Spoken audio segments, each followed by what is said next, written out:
saltar del corazón al mundo.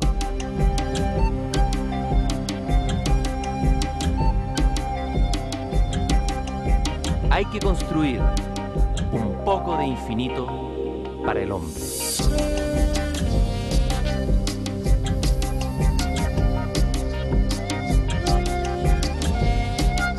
Carl Jung, el gran psicoanalista, en sus memorias, Recuerdos, Sueños y Pensamientos, al comenzar a explicar qué es lo que va a contar de su vida, dice: la vida del hombre es un intento arriesgado. Solo cuantitativamente se le puede considerar como un fenómeno prodigioso. Es tan efímero, tan insuficiente, que es un milagro que pueda existir algo y desarrollarse. Esto me impresionó ya cuando era estudiante de medicina, y me pareció que sería un milagro no morir prematuramente. La vida se me ha aparecido, dice Jung, siempre como una planta que vive de su rizoma. Su vida propia no es perceptible, se esconde en el rizoma. Lo que es visible sobre la tierra dura solo un verano, luego se marchita, es un fenómeno efímero. Si se medita el infinito devenir y perecer de la vida y de las culturas, se recibe la impresión de la nada absoluta. Pero yo no he perdido nunca el sentimiento de algo que vive y permanece bajo el eterno cambio. Lo que se ve es la flor y ésta perece. El rizoma permanece. Y al final dice: en el fondo solo me parecen dignos de contar los acontecimientos de mi vida en los que el mundo inmutable incide en el mutable. De ahí que hable principalmente de los acontecimientos internos. A ellos pertenecen mis sueños y imaginaciones. Además, constituyen la materia prima de mi trabajo científico. Al lado de los acontecimientos internos, los demás recuerdos, viajes, personas y ambiente se fuman. Y para conversar de la relación entre ese mundo inmutable y este mutable, entre el mundo interior y el mundo exterior, entre el mito y la realidad, y para hablar también de Carl Gustav Jung, quien prologó este libro, que acaba de ser reeditado en Chile, editado en Chile por primera vez porque fue editado en el exterior, Las visitas de la reina de Saba, de Miguel Serrano. Contamos con la presencia de Miguel Serrano aquí en el estudio de esta conversación. Muchas gracias, don Miguel, por estar aquí conmigo. Gracias, Cristian, por invitarme. ¿Qué es lo primero que le viene a usted cuando escucha este pensamiento de Jung sobre la vida y sobre las dos vidas?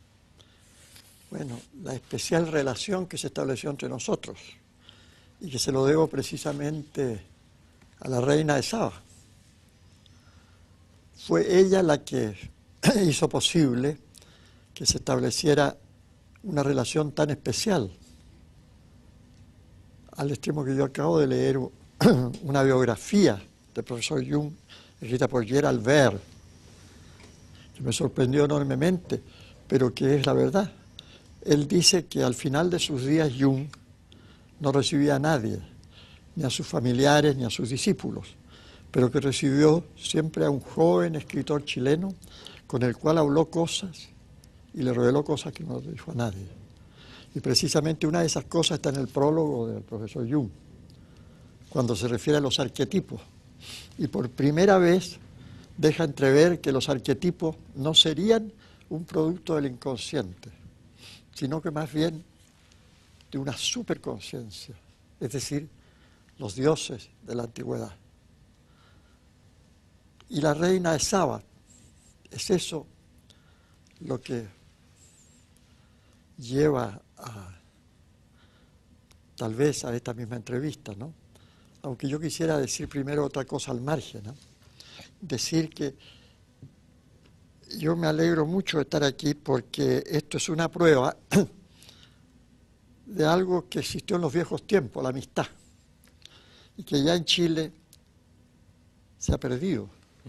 La religión de la amistad, de mi generación, de 38, de los años 30 hasta los 40 y hasta los 50, cuando no importaba cómo pensara cada uno, la amistad era lo principal, la religión de la amistad. Y todas las tradiciones se están perdiendo en Chile, y una de esas es la amistad. Bueno, volviendo al tema, la reina de Saba. ¿Qué es la reina de Saba? ¿Qué fue la reina de Saba? Precisamente un arquetipo. un arquetipo del amor eterno, de lo femenino eterno, que como todo arquetipo se encarna. Y curiosamente, esto que le voy a decir a usted va a ser una revelación que no se ha hecho tal vez nunca, por lo menos en Chile, y tal vez en el mundo. ¿Dónde nace la leyenda de la reina de Saba? Nace precisamente en Arabia, en la Meca, precisamente ahí, donde está la Kaaba. Es extraordinario esto. Esto no se había dicho nunca. ¿Cómo es? Dice la leyenda que Abraham, a Dios le pide a Abraham que vaya con su hijo Ismael, hacia esa región donde está la Meca precisamente, y allí ellos, porque ahí debía establecer un culto especial a él, y allí se encuentran con una cabaña, una mujer que vivía, una viuda de nombre Shaiva, y le dicen que esa casa se las dé a ellos para poder crear un templo. Ella lo acepta, con la condición de que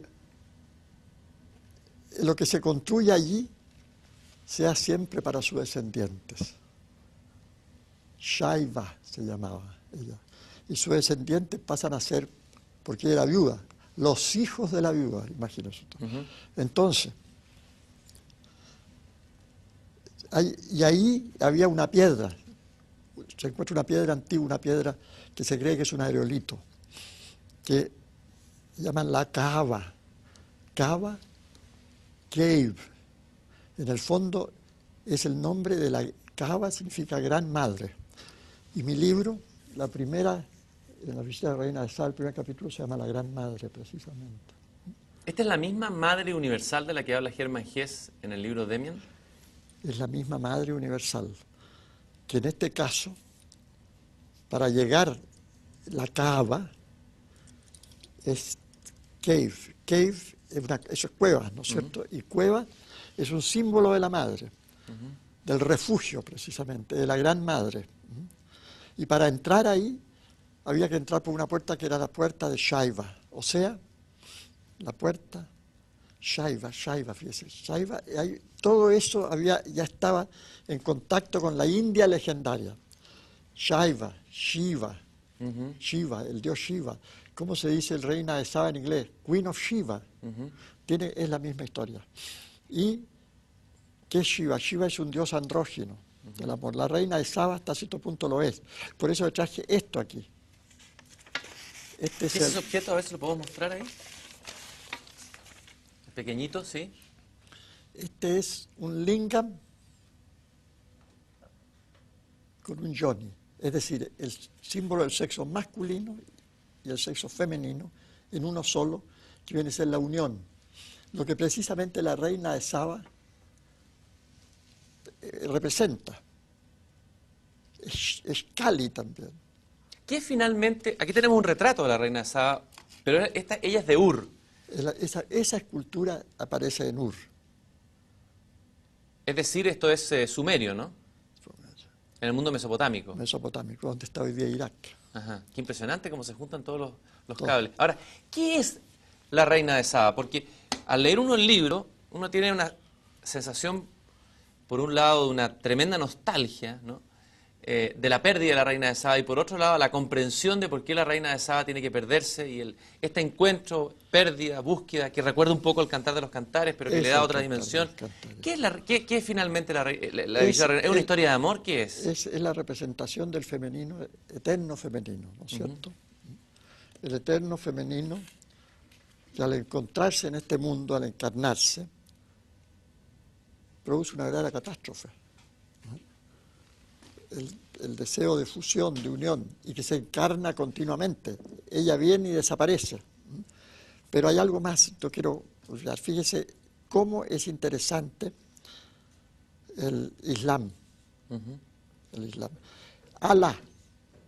Ahí cuando va Abraham, encuentran, y cuando llega también Mahoma, esa piedra que estaba allí precisamente, la Kaaba, está inscrita con muchos nombres, el nombre de Shiva, de Kali, de muchos dioses, pero entre ellos está Alá. Y él se queda nada más con Alá. ¿Por qué? Porque Al es él y Alá ella. Alá es el ella. Es la fusión de lo La masculino y lo fusión. femenino. Y lo más extraordinario es que todo esto se sabe, pero se sabe en una orden muy secreta, esotérica, que está al fondo del islamismo. Islam es Isis, y Lam es el camino de la diosa Isis, también con los egipcios. Que tiene que ver con los cultos mistéricos, el culto de Isis. Y los sufí tenían esta historia. Y es más, existe una orden secreta, y nadie ha hablado de esto, que se llamaba la orden, la piedra negra, el son negro, que se ha hablado tanto. Y existió una relación en la Europa de los años 30 a los 40 y tanto, de esta secreta orden de la piedra negra, Schwarzsteiner o Schwarzsonnen en alemán, con la que se estableció un contacto secreto con el Islam. Ahora, esta historia de la búsqueda del alma o del ánima, de esta historia de amor que finalmente deja de ser una historia exterior para transformarse finalmente en una historia interior, en la búsqueda del interior.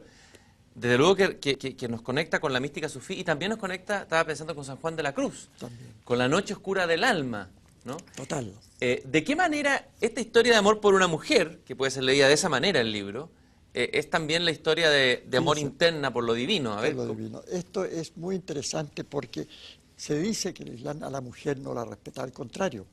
Se la ha respetado en la India, por ejemplo, los mongoles fueron capaces de construir el Taj Mahal para el amor eterno por una mujer, y al mismo tiempo a la esposa, a la amada, se la ponía en parda o purda, como se dice, es decir, encerrada en un castillo, en un palacio, para que nadie la tocara, rodeada de eunucos, en fin. Yo recuerdo haberme encontrado un día yendo precisamente al ver al Taj Mahal, en el camino, con la Rani de Teri Garbal, que era una reina, una princesa, que había quedado viuda. Y al quedar viuda y entró la democracia a la India, se hizo miembro del Parlamento, ganó una elección. Y ahí ella iba en el camino ese día para hacer la propaganda, la campaña electoral a su hijo. Yo me bajé, conversé con ella, nos sentamos debajo de un árbol y me dijo, ¿cómo he hecho yo de menos los tiempos en que yo vivía en Parda? Esto de la democracia, de los parlamentos, no me gusta nada. A mí me gustaba esperar el día entero que llegara mi marido para leer poemas, para hablar de filosofía, de religión, cosas por el estilo. Ahora, esto se conecta, este amor secreto, este amor sagrado, se conecta de alguna manera en el libro, ella, con la tradición de los cátaros, Total. que es otra tradición esotérica, que fue perseguida. A ver, ¿de qué manera esta concepción del amor se conecta con los cátaros? ¿Cómo llega usted a eso? Porque este amor, esta cosa, le digo, viene de la India en el fondo. Y en el fondo viene del tantrismo, del tantrismo hindú. ¿Y a dónde viene el tantrismo hindú? Viene de los hiperbóreos, de los viejos tiempos, los arios. ¿Cuál es la concepción, así explicada brevemente, qué es el tantrismo, don Miguel? Para quien no lo conoce. ¿Cómo diríamos? El poder, precisamente, realizar, usar el sexo, usar la libido, que en el fondo le llaman kundalini allá, de un modo que sirva para realizar el amor no solamente físico. Acabo el otro día de ver una película muy curiosa que se llama El Destructor, no sé cuánto, en que resucitan a un tipo que estaba congelado en una civilización del futuro. Bueno, al fin él quiere hacer el amor con una de las... y ella le pasa un casco. Se pone un casco, se pone otro casco, y siéntate ahí, le dice, me siento aquí, vamos a hacerlo. Pero ¿cómo? Dice, yo creo, no, eso no existe. Dice, el tipo de amor físico es una grosería. Y si uno lo piensa bien, fíjese que es una cosa que tiene razón. No existe en el cuerpo un órgano exclusivo para el amor. Es como si la naturaleza o un demiurgo le estuviera haciendo burlándose del hombre, porque la naturaleza es pródiga en todo. Para que un grano fructifique se lanzan miles. Para que un espermatozoide llegue hay que usar millones. ¿Ah? Y sin embargo, no existe un órgano, porque el órgano para el amor también sirve para otras cosas. Y la boca que besa también come, solamente el ojo, los ojos podrían ser el órgano que se puede, cuando Dante mira a Beatriz, la mira y queda prendado para siempre. Bueno, eso es lo que se trataría por intermedio del tantrismo entendido de esta forma. Llegar, no es necesario ponerse un casco, porque esa es la imitación de la verdad. Hoy día la tecnología está tratando de llevarnos a una serie de situaciones que van a reemplazar poderes que el hombre tuvo. Es decir, la tecnología exterior reemplaza a la tecnología interior o la técnica que ya manejan los pueblos milenarios, ¿no? Los pueblos milenarios, y que fue un poder de mover los Moai de la isla de Pascua, el mana o maná, ¿ah? La mente. Entonces, bueno, eso, para llegar a amar a una mujer con todos los chakras, ¿ah? Con todo el ser, sentada allí, y esto le advierto que los japoneses practican estas cosas. Se sientan en una silla, ella ahí y el otro aquí, y llegan a situaciones que es como el orgasmo. Que por lo demás los tibetanos dicen que hay 3 grandes placeres en la vida, ¿no? El estornudo, el orgasmo y la muerte.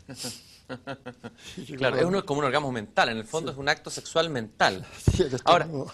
¿de qué manera los cátaros, en esta historia de Leia, es una bellísima historia que hace 3 recorridos, en parte en la India, en el fondo retoma la búsqueda, porque usted pierde la reina de Saba, el protagonista pierde.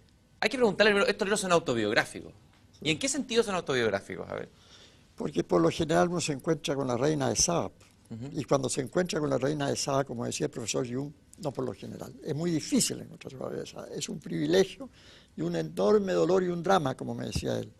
Él se encontró con la reina de Saba. Ahí en esa biografía dicen que se llamó Tony Wolf, creo, no sé. Y casi destruyó su matrimonio. Y se fue. Y por eso él, que cuando yo le pasé esto, se dio cuenta que podíamos conversar de estas cosas, porque evidentemente que para escribir ese libro yo tuve que vivir también un drama. Y él me decía, si usted tiene la suerte, el privilegio y el drama de encontrarse con la reina de Saba, no vaya a cometer el error de casarse con ella, porque se van a destruir. Imagínese a la reina de Saba preocupada de la cuenta del gas. Entonces sería los pañales de la guagua, no puede ser. Entonces, la verdad, él me decía, la reina de Saba es para el amor, no es para el matrimonio. Amor, ¿qué es amor? Sin muerte, sin muerte. Ahora, ¿y qué ocurre con el amor real y concreto? Con aquello que nos casamos, nos enamoramos. ¿Es imposible realizar entonces este sueño? ¿Hay que separar definitivamente el amor del No sé, matrimonio? que con la reina de Saba no puede hacerlo porque ella se va y lo abandona. Y lo deja ahí, en muy precarias condiciones, ¿no? Buscándola de nuevo hasta que vuelva a aparecer.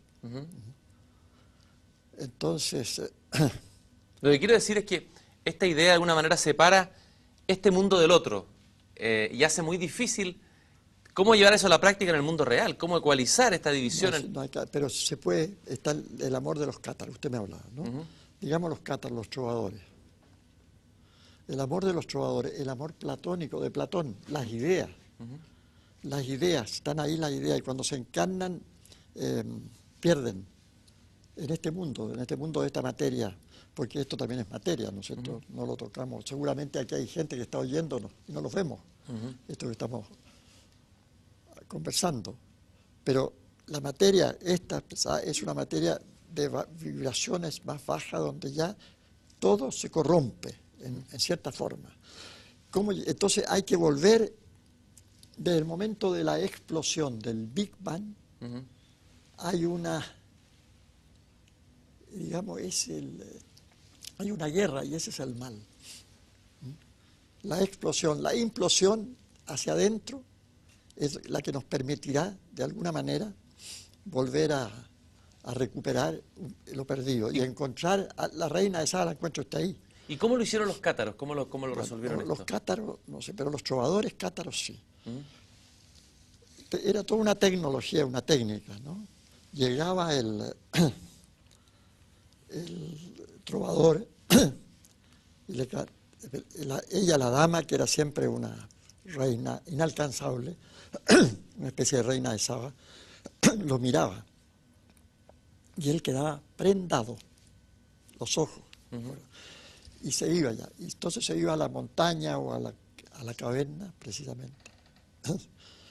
Y cantaba el amor que ella tenía, pero guardaba el secreto, ya que le había dado un anillo, una cosa. Hasta que ella oía esto y iba a verlo. Entonces solamente lo miraba, hasta que un día lo besaba. Después, una noche se desnudaba ella entera ante él y él quedaba paralizado ante la visión de la belleza cósmica del cuerpo de la mujer. Entonces se acostaban en el lecho. Esto se practica en la India todavía, en el tantrismo. A un lado, sin tocarla. Un mes, 2 meses, después al otro lado. Después dormía con la espada al medio, separándolo. Era el azar, la prueba del azar, la más difícil de todas, imagínense. Tanto que, no sé si en la leyenda, no sé si es Parsifal o Sigfrido, cuando le dicen al rey, le dicen, tu mujer está acostada en la cueva, tanto con... Genevieve, con Percival, sí. Con Lancelot. Con Lancelot. Es con Lancelot. Con Lancelot. Claro. Entonces, anda porque hay que liquidarlo. Entonces, él entra para tomar los presos y matarlos y dice, no los toquen, porque tienen una espada al medio. Significa que ahí el amor no se consuma. El amor no se consuma. Ahora, en este libro... Se consuma mucho peor, mucho más, porque, bueno, en la India se practica el tantrismo, o sea, el maizuna, el coito mágico, que es el coito sin eyacular. Entonces, en el momento del coito mismo, toda esa energía circula, va a la sangre y desarrolla los chakras internos. De tal manera que hasta llegar aquí desarrolla la visión. Y eso no se puede desarrollar sin una mujer, una iniciada tántrica, que es la alquimia. También la mujer que está al lado, el profesor Jung me decía que es raro que yo quisiera conocer libros escritos por mujeres alquimistas. No los iban a escribir porque el papel de la mujer en eso es el papel más importante, pero ella no le interesa. Ella le entrega los metales al hombre y le pasa la energía.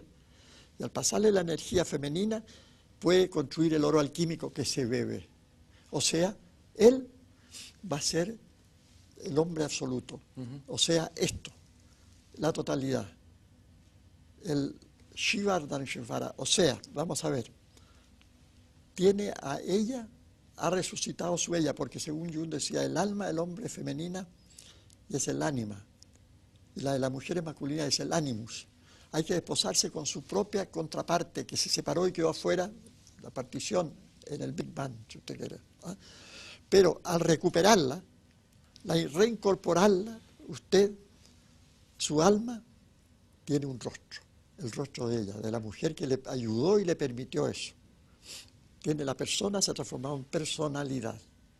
Ahora, en la conversación que usted tuvo con Jung, cuando usted fue a visitarlo a Lucarno, y que está contada aquí en el Círculo Hermético, la relación entre ustedes, Hermann Hesse y Carl Jung, hay un diálogo que me pareció muy interesante a propósito de la separación. O sea, da la impresión de que hoy día, en el tiempo, lo femenino y lo masculino se separaron, que eso ya es la primera tragedia. Y la segunda tragedia que le cuenta a usted Jung es la separación entre lo consciente y lo inconsciente. Interesante. ¿Qué le contó Jung a usted de esta separación, de esta división que tan caro nos ha costado a Occidente?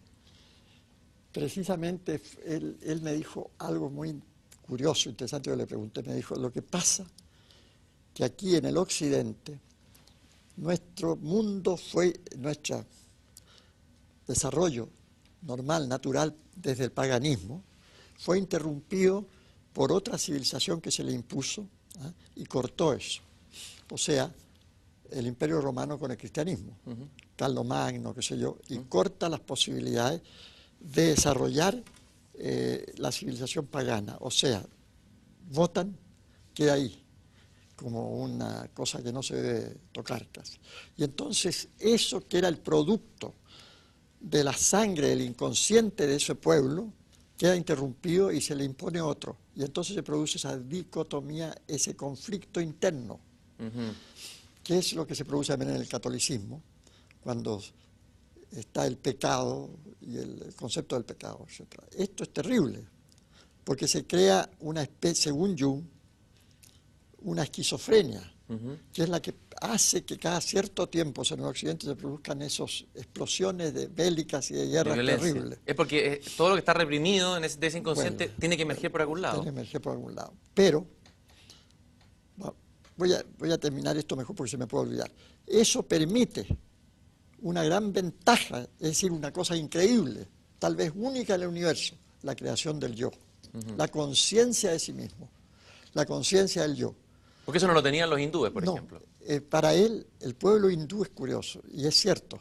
El pueblo hindú que desarrolla su mundo desde los orígenes y va desarrollando toda su mitología y viviéndola, no tiene ese problema, pero para él tenía otro, que era no estaba individuado, la individualidad no existía en la India, y es verdad. A mí un italiano que visitó la India me decía que no hay posibilidad de aventura en este país. En la esquina yo no me voy a encontrar con una mujer y voy a tener una aventura como en Roma. Una cosa muy italiana, pero estaba bien. ¿Ya? Pero él, y decía otra cosa, a los hindúes las ideas no las crean ellos, se les aparecen. O sea, ellos piensan de otra manera. ¿Cómo piensan los hindúes o pensaban? Ellos no piensan. Las ideas vienen, se les aparecen. Las ideas vienen y esa es lo que ellos desarrollan. De repente, por ejemplo, pueden hacer hoy día hasta ferrocarriles, pero eso lo están copiando occidental. Es decir, pero en la India nadie se aburre, porque son como, ¿ha visto usted un gato aburrido, un perro jamás? Porque están inmersos en el inconsciente colectivo.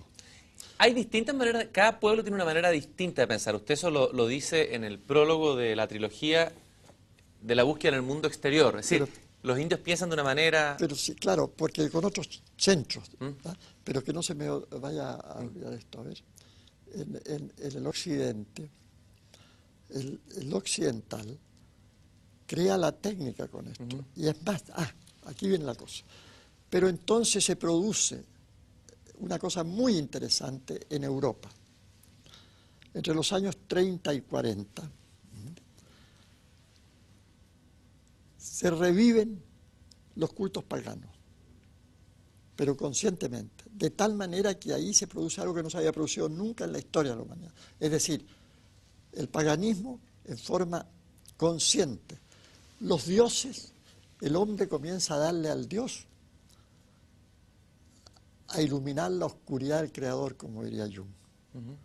Porque como decía Hölderlin, los bienaventurados no piensan nada por sí mismos, es decir, no sienten nada, alguien tiene que sentir por ellos, los poetas. En este caso, el yo, el pueblo, el occidente que ha adquirido un yo y una individualidad, es única en el mundo, porque sencillamente puede recuperar todo eso y cuando yo le escribo, ahí viene mi contacto con ellos, cuando yo le escribo a la India y le digo, le mando un artículo que se llama La crucifixión del yo, me dicen, al yo no hay que crucificarlo, al contrario, hay que reforzarlo. El camino del hombre, nuestro occidental, es llegar a ser el yo absoluto. Mire qué interesante, ¿y cómo es eso? Cuando la conciencia se mueve de un punto que es distante entre la conciencia y el inconsciente, y se crea el self, o sea, el sí mismo. El sí mismo. Ese es el camino del hombre y eso es lo que él buscaba en el fondo también. Ahora, volviendo al tema del pensar, como esto se llama, tiene que ver con el pensar este programa, con el pensamiento. Hay distintas maneras de pensar. Me gustó mucho esa explicación que usted da. Por ejemplo, ¿cómo piensan los griegos? Piensan de una manera, los hindúes piensan de una manera. ¿Cómo pensamos nosotros? Porque eso es interesante para ver qué pensar habría que buscar que no fuera el mismo occidental y copiarlo. Tenemos muchos centros dentro de nosotros, pero usamos nada más que en el occidente el centro, digamos, el chakra. Pero son los distintos centros. Lo dice hindú, hay centros en las rodillas, en el plexo solar, en el corazón, y tiene cada uno su nombre, sánscrito, y tiene sus mantras para desarrollarlo. Y está la serpiente Kundalini que está enrollada y que hace posible despertar, y que se despiertan en esos centros, como le decía, con este tipo de amor tántrico en esto. Y esos centros son centros, según Jung, de conciencia. No son centros de energía, sino de conciencia. Son conciencias distintas. Entonces, ¿cómo piensa el japonés, por ejemplo? Con el chakra Manipura. Y por eso que se hace el harakiri ahí, porque ahí libera su pensamiento y su alma. ¿Cómo pensamos nosotros? Esa es la gran pregunta Yo creo que con usted trató de contestar, ¿no? sí, yo creo que pensamos con los chakras del sexo. ¿Cómo se llama eso? El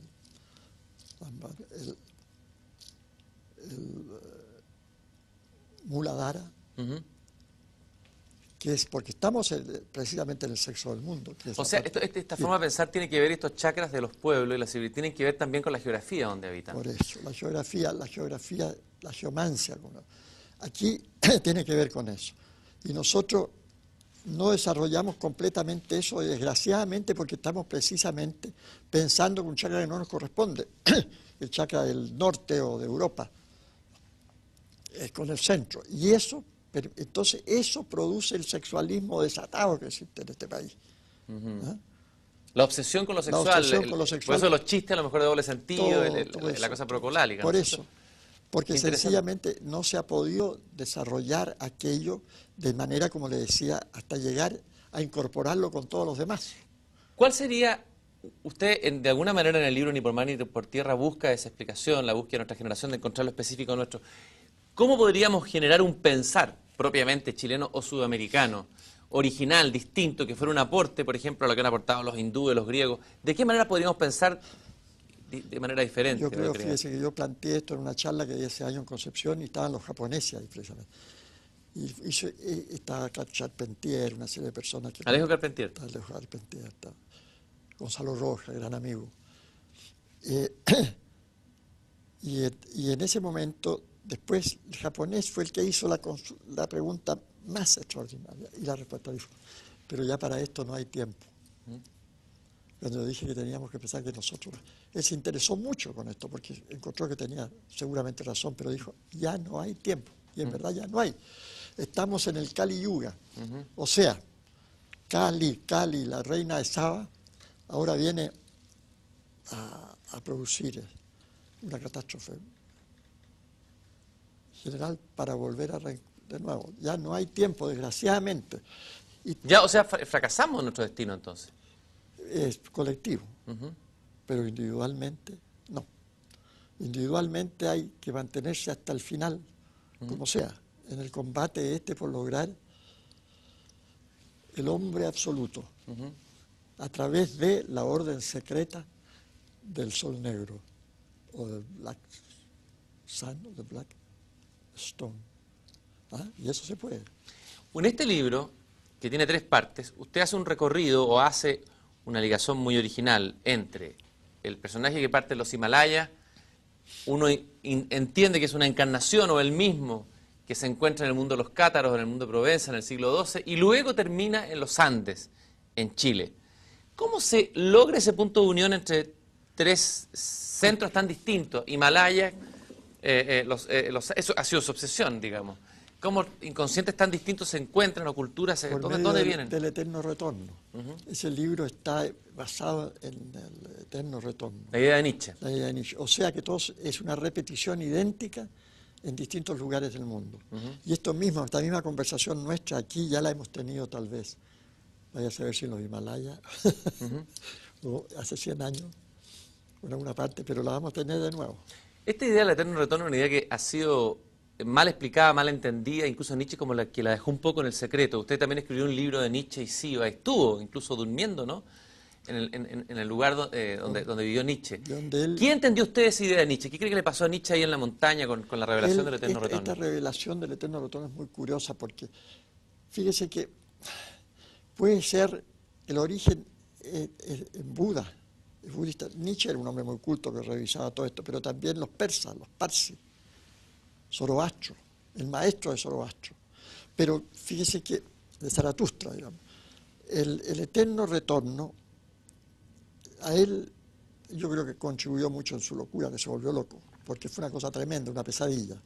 Una persona que se interesó mucho por esto fue Upensky, que escribió un libro que se llama La extraña vida de Iván Osokin. Hay 2 novelas que se han hecho sobre el eterno retorno, esa y el ella. ¿Ah? Ahora, porque es muy curioso, fíjese usted que... Fue una experiencia mística la que tuvo ahí Nietzsche en ese lugar, ¿no? Una experiencia en la roca, eso. Estaba tan espantado que le habló a Luz Salomé, y Luz Salomé cuenta en su memoria que temblaba ¿Ah? Y entonces él le dijo que quería ir a Viena a estudiar altas matemáticas para poder expresarlo. Y él le dijo, no, le dijo, si esto es una cosa poética, no cometas ese error. Bueno, el hecho de que el eterno retorno no necesita un alma para reencarnar, no es la reencarnación. Es distinto la reencarnación. Totalmente. Entonces. ¿Cuál es la diferencia fundamental? A ver, para entenderla bien, tan difícil. Vamos a ver, Nietzsche dice que lo siguiente, el tiempo es infinito y la energía es limitada. Y como la energía es limitada, la creación es limitada en el universo. Pero el tiempo sigue girando y cada cierto tiempo vuelve a pasar por el mismo punto. Y se repite todo. Esa es una explicación más o menos, pero en fin. Es Mahoma eso. Mahoma. Está Mahoma la cosa. Pero fíjese usted que el Buda habló de la reencarnación, pero cuando le preguntaba por el alma no contestó nunca. Es muy posible que se refiriera al eterno retorno. Entonces el eterno retorno es una cosa que se va a producir según esta idea, pero también Nietzsche dice una cosa extraordinaria, fíjese que es muy importante, pero hay una posibilidad en el universo que ni el más gran utopista jamás ha soñado, porque pueden haber universos con otras leyes y otros sin ninguna ley, es decir, salirse del eterno retorno. Ese es el trabajo. Eso es lo que Buda llamó tal vez el nirvana, salirse del eterno retorno. Es una cosa totalmente ajena a toda la creación y eso es posible. Pero tal vez no nos interesa a nosotros. Usted se encontró, aquí tengo la foto, voy a mostrarla, con Hermann Hesse en Montañola. Vamos a mostrar esa fotografía de su encuentro. ¿En qué año fue este encuentro, don Miguel? 51. En la entrada de la casa de Hermann Hesse hay un famoso poema que dice: cuando uno ha llegado a viejo y ha cumplido su misión, tiene derecho a enfrentarse apaciblemente con la idea de la muerte. No necesita de los hombres, los conoce y sabe bastante de ellos. Lo que necesita es paz. No está bien visitar a este hombre, hablarle, hacerle sufrir con banalidades. Es menester pasar de largo delante de la puerta de su casa como si nadie viviera en ella. Pero usted, joven, traspasó ese umbral. No para las banalidades, porque tuvieron un encuentro mágico impresionante. Cuénteme y recuérdeme ese momento de ese encuentro con Hermann Hesse. Fue muy curioso, porque Hermann Hesse en aquel entonces era casi un desconocido en muchas partes. En Inglaterra, fíjate, no lo conocían. Y en América nuestra sí. Y aquí en Chile lo leíamos. En Argentina y en México. Y cuando fui a Europa, invitado a una conferencia en Evian, internacional de periodistas, yo fui representando al Mercurio de la revista Zig-Zag. Y ahí estaba de embajador en Francia mi tío Joaquín Fernández, que estaba invitado también a esta conferencia, y me dijo: mira, Miguel, ¿qué estás haciendo aquí? No sé qué estoy haciendo aquí. Le dije: ándate a conocer Europa. Aquí están los representantes de Suiza, con su auto te van a llevar a Suiza. Yo dije: pero si eso es lo que quiero, yo sí quiero ir a ver a Hermann Hesse, que vive en Suiza. ¿Qué le había pasado a usted, volviendo atrás, con Hermann Hesse cuando lo leyó por primera vez? Porque es un libro que es un escritor que ha marcado a tantas generaciones. ¿Qué le pasó? Tremenda la impresión de Demian, pues. Porque Demian es un libro mágico, un libro lleno de claves, y habla de los hijos de la viuda precisamente, los hijos de Eva. ¿¿Qué es lo más importante, el mensaje secreto más importante de Demian? Ahí el encuentro con el sí mismo, porque Demian, en el fondo, es la parte interna de él, la parte que, el ser, el verdadero. Sinclair, que es el principal héroe en el libro, protagonista, se encuentra con Demian en el colegio, esos muchachos, que siente una admiración enorme por este héroe, pero en el fondo es el mismo, porque al final Demian le dice: cuando me vuelva a verte, ya no será nunca afuera ni vendrá a caballo, sino dentro de ti mismo. Y está también Abraxas, ¿no es cierto? El dios Abraxas. Eso es muy importante. ¿Por qué cree usted que es importante? Porque es un dios que lo incluye todo, incluye todos los polos, digamos, la oscuridad y la luz, pero que está tomado de Jung también. Jung es el que habla de Abraxas. Jung habla también de la sombra, que dice que el imaginario, a lo mejor cristiano, no ha incorporado la sombra, lo oscuro, digamos, y eso es un error desde el punto de vista de la creación de un inconsciente. Claro, es lo que estábamos hablando. de esto, de la reincorporación, y por eso le digo, solamente una vez se produjo el intento que era único en el mundo porque es superior a todos los demás, que es consciente, desarrollando conscientemente, es decir, ¿cómo podríamos decirlo? El lado derecho del cerebro está atrofiado, por decir algo, por decir una explicación materialista. Está atrofiado el lado que representa la intuición, la mitología, la tradición, y solamente trabajamos con el lado izquierdo, que es el racional. ¿Ah? Y esto se puede, hay que viajar a la isla de Pascua, lo que le dicen los pascuenses. Y es más, volvamos, Cava, fíjese que Cava es piedra, y una piedra oscura. Se dice que fue un aerolito que cayó. Hoy día, desgraciadamente, no se puede ir a ver eso, porque solamente las tribus... Pero, ¿qué decían los hindúes sobre los vimana, los discos volantes, que eran hechos de piedra? ¿Ah? Eso, ahí llegaron extraterrestres. ¿Ah? Eso existe. ¿Ah?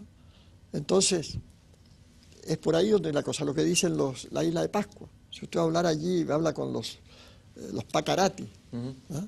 Le dicen cómo los moai se movían con el manas, con la mente, los movíamos. Ahora, el encuentro con Germán Desarrollar Hesse. los poderes antiguos. ¿Se encuentra usted entonces después se encuentra con Germán Hesse? ¿Qué pasó en esa conversación? ¿Qué ocurrió en ese encuentro? Debe ser muy emocionante para usted, sí, ¿no? Bueno, como las cosas que me pasan. ¿Qué edad tenía usted, don Miguel, en ese momento? 1951 es cosa de calcular así con una máquina. Una calculadora. Bueno, a ver, yo nací en 1917. ¿Cuánto era 1951? ¿Está malo para las matemáticas? Yo sé alguien me ayuda. Una maquinita. ¿Son? Ya nadie sabe sumar. 34 años tenía usted. Pucha, era un cabro. Pero, sin embargo, ya la había leído a Germán. Y llegué a Suiza y nadie sabía quién era Germán Hesse ni dónde vivía, en la embajada. Entonces, pero una mujer, las mujeres son las que saben siempre, que era una secretaria, me dijo, está aquí y vive acá. ¿Y dónde vive? En Castañola. Ah, tomé el tren y me fui a Castañola, y no era Castañola, era Montañola. Entonces, viajé a Montañola en el último bus que quedaba y era el único que iba con otra mujer que iba al lado. Me bajo, nos bajamos los dos en la misma plaza y le digo, ¿dónde está la casa de Germán Hesse? Yo soy empleada, ya vamos por allá. Fíjese usted. Era una empleada yugoslava, la gran Yugoslavia, que siempre crea cosas especiales. Serbia, seguramente. Entonces, entonces, llego a la casa y ¿quién? Y me fijé, y además yo no entendía alemán, no sabía lo que significaba. Bitte keine Besuche, decía que quiere decir, por favor, nos admiten visita. Y ella me entró. Mire usted, si esas cosas pasan en la vida, esas cosas increíbles. ¿Ah? Yo que escribí sobre la reina de Saba, creo que usted se lo ha contado usted alguna vez, y que escribí, y que Jung ese día me habla de esa mujer y me muestra un libro con la que ha hecho unos trabajos juntos. Pasando los años, yo publico mi libro, La visita de la reina de Saba. La visita de la reina de Saba. Estoy en Suiza viviendo en la casa de Germán Hesse, en la vieja casa de él, la casa Camusi, y me llega una carta de un chico que dice, fíjese que he leído su libro, porque estaba publicado en alemán, lo he leído, y usted habla de una persona que creo que es la abuela de mi mujer. No le puedo creer. Toni Wolff. Y ella dejó una serie de cosas, de documentos, en fin, y los tiene. Entonces yo le vuelvo a escribir, le digo que yo quiero verlo, si me permite, me dicen, vamos a preguntar, consultar al fin y me dicen que sí. Estaba en Estados Unidos, no puedo ir nunca a verlo, pero de todas maneras, imagínense, como si ella, y entonces me manda de regalo, él, de su abuela, un libro que se llama El amigo en el inconsciente, que ella lo había escrito. Esos son los encuentros. Es decir, si usted vive, por eso le digo, vive en una forma y no se mueve ahí, y es leal, y es consecuente, y leal hasta el final con su ideal y su idea, después comienzan amigos desconocidos, vienen en ayuda, como dice el alquimista. ¿Qué pasa entonces en ese encuentro con Germán Hesse, en esa conversación? Entonces, ¿qué es lo que se cristaliza ahí? Fíjese, entro, aquí hay otro sincronismo, otra coincidencia, y no tenía tarjeta, tenía una tarjeta que ya trae tarjeta y alguna mochila a la espalda, un cabrón, pero tenía ni por mar ni por tierra, en español, y se lo traía dedicado, en español, y se lo mando para adentro. Y sale, se abre la puerta y sale un señor todo vestido de blanco, con una así como estoy cuando trayendo allá abajo, que es de talleres de hilo tejido en los talleres de Gandhi, tal vez, lino, y había un perfume como de sándalo en todo. Y ese padre me dice, me da la mano, me dice, pase, me dice. ¿Ah? En francés, porque hablaba un poquito francés, y hablamos en francés en italiano, porque él vivía en la Suiza italiana. Y me pasa a su biblioteca y me dice, perdone que está todo así, pero fíjese que yo deberíamos estar en Engadina, o sea, ahí en el Sils Maria, donde precisamente iba siempre a veranear la casa de Nietzsche. ¿Qué es lo más esencial del encuentro que usted saca de la, Y de la ¿y conversación con sabe Hess? por qué? Me dijo, no me fui. Porque ayer a mi mujer la picó una abeja. Mire, imagínese, si no lo habría conocido jamás. Entonces, la más importante fue, yo le digo, qué hermoso es aquí todo esto, estas montañas. Aquí usted se estará feliz y aquí escucho la voz de Dios, me dijo. Bonito, ¿eh? Y lo más interesante de todo fue la cordialidad de él. Y me regaló una pintura de él y atrás le puso Ricordo de Montañola, que la tengo todavía. ¿De qué andaba detrás Hermann Hesse? Ya entendimos de qué andaba detrás Jung. ¿Qué es lo que estaba buscando? ¿Cuál era la gran búsqueda o el gran anhelo de Hesse? Curiosamente, fíjese que yo no sé, él era realizarse a sí mismo en el fondo, ¿eh? En también esta lucha, pero mucho él en la naturaleza, él vivía mucho en la naturaleza, ¿eh? Un día yo lo fui a ver con esta mujer que está ahí, Jennifer Jones, esa foto. actriz. Hermosa mujer, la vamos a mostrar aquí. Esta podría ser la reina de Sao, ¿no? Se parece. A ver. Fíjese usted que a ella le debo el encuentro con Jung. ¿Quién es ella? Jennifer Jones fue una actriz fantástica que hizo películas como Duelo al Sol, Adiós a las Armas, Love is Many Splendid Things, el amor de no sé cuánta otra traducción. Fue una actriz extraordinaria y llegó a la India y la mandaron para que yo le mostrara la India. La mandó, ¿cómo se llama? Rossellini. El director de cine. Alberto Rossellini. Roberto Rossellini. Roberto Rossellini, que había estado en la India, yo lo había conocido ya. Y ella quería conocer también el Kailash, y le puso ahí usted Kailash or not Kailash, I India you. Es una cosa muy extraña. Pero entonces estaba ella también en Montañola y salimos a ver a Hermann Hesse ese día a caminar, y de repente Hermann Hesse estaba cultivando la naturaleza, recogiendo palitos, rompiéndolos, en fin. Y él, un día su mujer, después de muerto, yo la fui a ver, se llamaba ella, Ninon Auslander. Es una mujer extraordinaria también, que sufrió mucho cuando murió él. Y me dijo, nos llamaba la atención a mí y a Hermann y a mí, que usted siempre se preocupara tanto por la muerte. Y ustedes no preocupamos. ¿Y dónde está ahora Hermann? Si ese le dice. Aquí, en todas partes, ¿no? En el aire, en las cartas de él. Mire, venga, y me llevó a ver donde tenía él todos sus papelitos guardados. Aquí tiene que estar usted. Sacó uno, dice, si Miguel Serrano vino a verme tal día y me trajo, Mire, qué increíble. Muy querido. Ahora, a propósito de la muerte, ¿cuál es su visión de la muerte? A ver, ¿cuál es su percepción o reflexión sobre la muerte? Bueno, se puede resucitar. Eso es lo principal. Resucitar, a propósito de Spa, estamos hablando, el taoísmo chino, es Cristo. Resucita al tercer día. Lo entierran. Abren la tumba y no está. ¿Pero esta resurrección usted la entiende en el sentido católico, la resurrección de la carne, o es otro tipo de resurrección de la carne, pero llevando toda la energía que está ahí, física, digamos, que está en este cuerpo material, y pasándola al negativo de la foto, al astral, si usted quiere, de tal manera que se hace visible. Y cuando Cristo va en el camino de Emaús, es decir, cuando los discípulos van en el camino de Emaús, de pronto encuentran a alguien que va hablando y dicen, pero este va hablando como hablaba el maestro, después de muerto. pero no lo reconocen, porque los resucitados se parecen a los vivos, pero no son iguales. Tienen los lados cambiados. Para empezar, las pupilas cuadradas, ya son eternos. Entonces, lo reconocen, después cuando van a comer en la manera de partir el pan. Y le dicen, tú eres el maestro, sí, pero no le metangere, no me toques, porque le habría producido una descarga eléctrica tremenda. Y los chinos, los taoístas, el camino del taoísmo, esto está tomado de ahí, el cristianismo lo ha tomado de allá. El más alto mago taoísta se entierra y no muere. Después cuando abren la tumba no encuentran un cadáver sino una espada. Ha resucitado. Así que yo creo, usted me pregunta por la muerte, la mayoría de los seres desaparecen.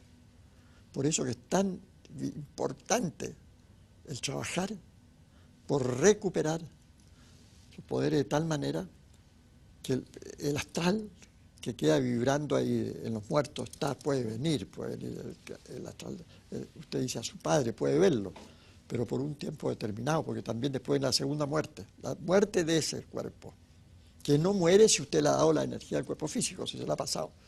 Y lo curioso es que los yogas en la India, todos que se queman, allá todos los creman, ¿no? El quemar es una costumbre aria. Bueno, el más alto yoga no se quema, se entierra. ¿Por qué? Porque ese es posible que resucite. Hay una pregunta que quería hacerle, hay como 800 preguntas, ¿no es cierto? Pero vamos a ir, tener que seleccionar. Pero hay una que me interesaba mucho dentro de la relectura que hice de sus libros, que usted hace una diferencia, porque el camino suyo es un camino de la magia y un camino que se topa con la mística, se lo vimos al comienzo. Pero usted hace una diferencia entre el hombre mago y el místico. Claro. ¿En cuál camino está usted primero y cuál es la diferencia entre el camino del hombre mago y el camino del místico? El místico es como el que sigue la filosofía Vedanta de la India. Es decir, tiende a fundirse con el Padre. Tiende a fundirse con el Creador y desaparecer su yo. Lo que Jung me decía es eso no.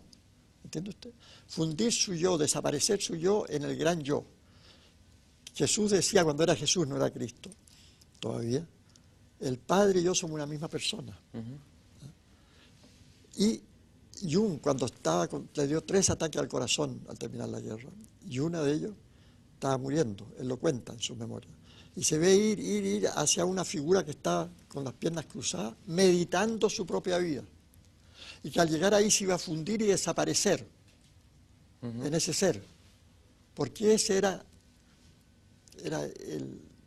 el Padre, era Él. Y todavía Él no era yo para diferenciarse. Entonces se resiste y vuelve. Y curiosamente dice, alguien tuvo que morir por mí y murió otro. Qué curioso, hubiera números precisos cada cierto tiempo para las muertes. Bueno, pero cuando ya Jesús es Cristo, ¿cuándo es Cristo? Cuando se crucifica. ¿Qué es la crucifixión? Es la muerte mística, la muerte del mago. Es decir, la salida en el astral para poder vivir en otro plano. Entonces, cuando Él ya está en la cruz, para eso le dice al ladrón que está al lado, el buen ladrón, tú estarás esta noche conmigo a la diestra de mi Padre.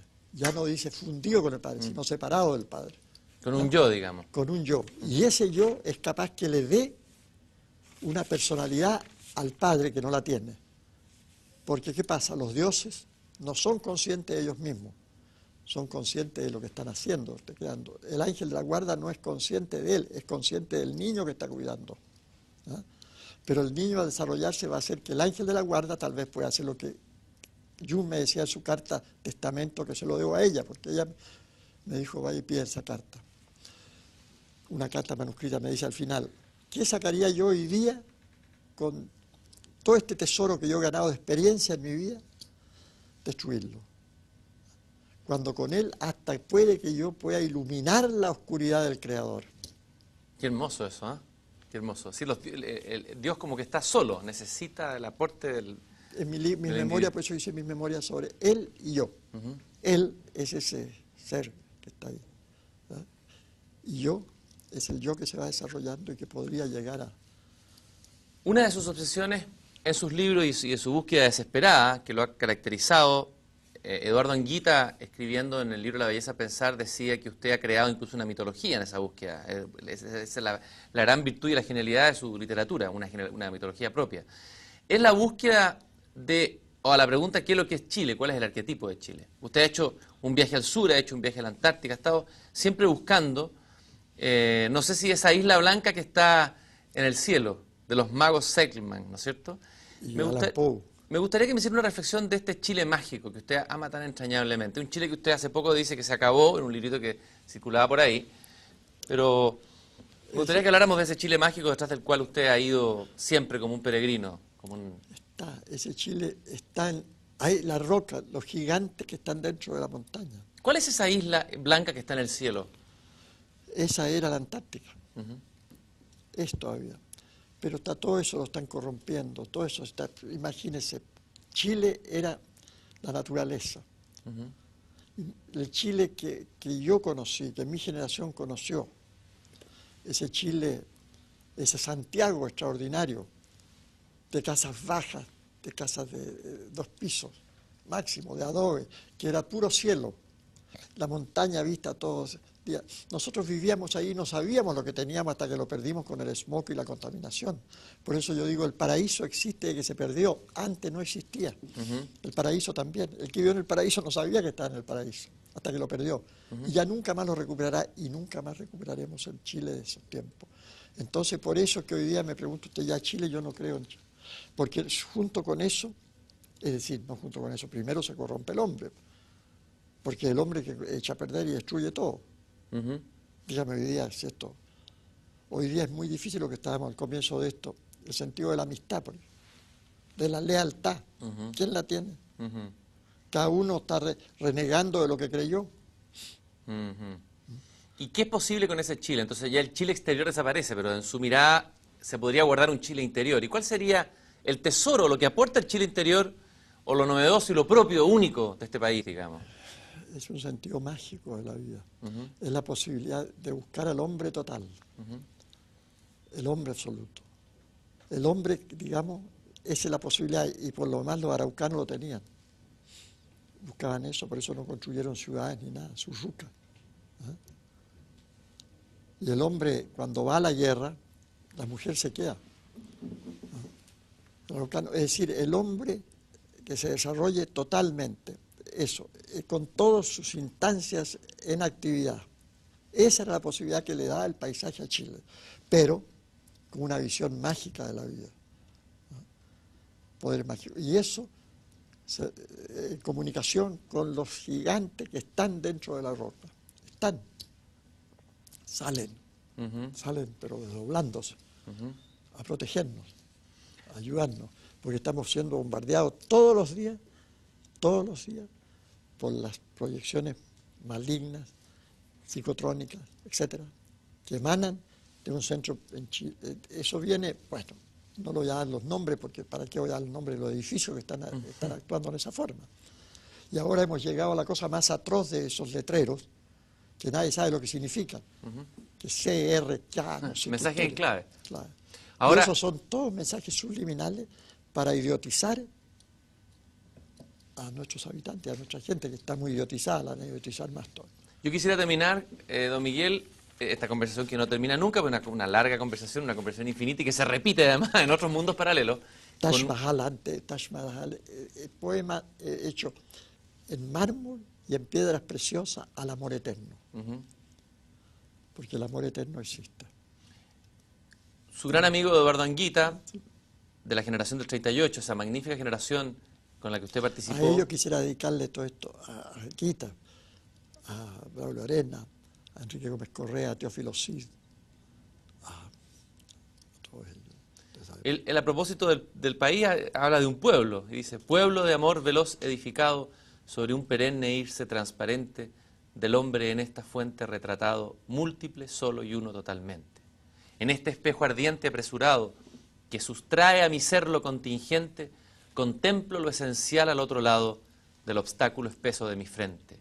Pero animal al fin a mi costumbre, no le extraigo la esencia porque alumbre eternamente al ser, pues no soy fuerte, para arrojar la cáscara que media entre el hombre y el Dios que siempre asedia, solo a través de nuestra propia muerte. Yo le quiero agradecer mucho, don Miguel, por esta conversación y porque usted siempre ha traído ese ser esencial, fuera de lo contingente, de ese otro lado, a este Chile. Muchas gracias, Miguel, por haber estado en esta conversación. Gracias a usted.